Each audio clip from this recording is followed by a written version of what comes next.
La santé sur écoute, un podcast Futura avec Julie Kern. Bonjour, c'est Julie, chef de rubrique santé chez Futura. Bienvenue dans ce nouvel épisode de La santé sur écoute. Il n'y a pas que la taille qui compte. Voilà une phrase qu'on entend régulièrement, que l'on soit d'accord ou pas avec cet adage. Pour les scientifiques, la taille du pénis aurait bel et bien des conséquences sur la santé et la reproduction. Je vous dis tout d'une dernière étude scientifique surprenante sur le sujet dans cet épisode de La santé sur écoute, et surtout, n'oubliez pas de vous abonner.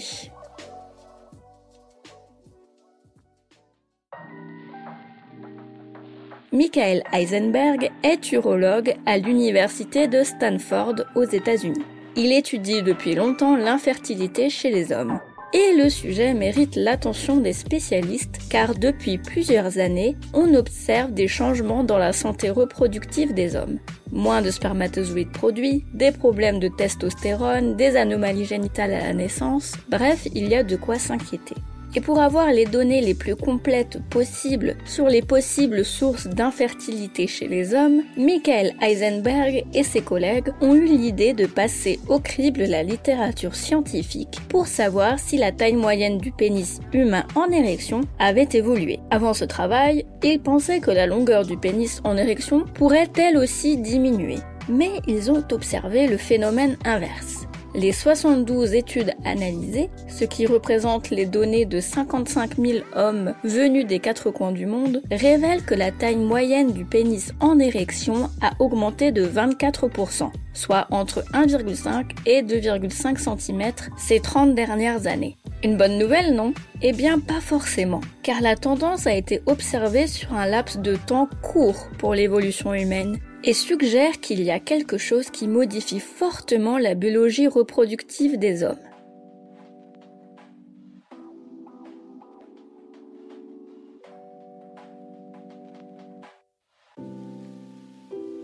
Comme pour les autres problèmes de fertilité, le scientifique de Stanford pense que les coupables se trouvent du côté des polluants chimiques présents en masse dans l'environnement ou des perturbateurs endocriniens qui bouleversent le système hormonal du corps. Mais cela reste évidemment à prouver par la méthode scientifique, car il reste beaucoup d'inconnus. L'augmentation de la taille moyenne du pénis en érection est-elle une véritable tendance globale ou une observation biaisée par les 72 études choisies?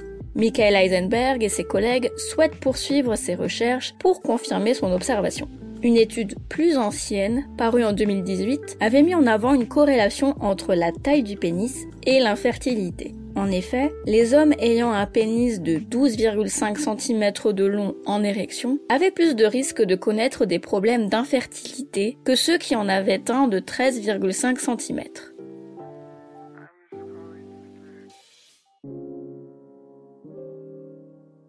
Pas de panique messieurs, ces études ne permettent pas de tirer de conclusions générales sur le lien entre la taille du pénis et l'infertilité à ce stade. Mais si vous voulez donner un coup de fouet à votre fertilité, il y a des bons réflexes qui ont fait leurs preuves. Ne pas fumer, ne pas abuser de l'alcool, éviter le stress et l'exposition à certains produits chimiques permettent de garder sa santé sexuelle et générale sur écoute.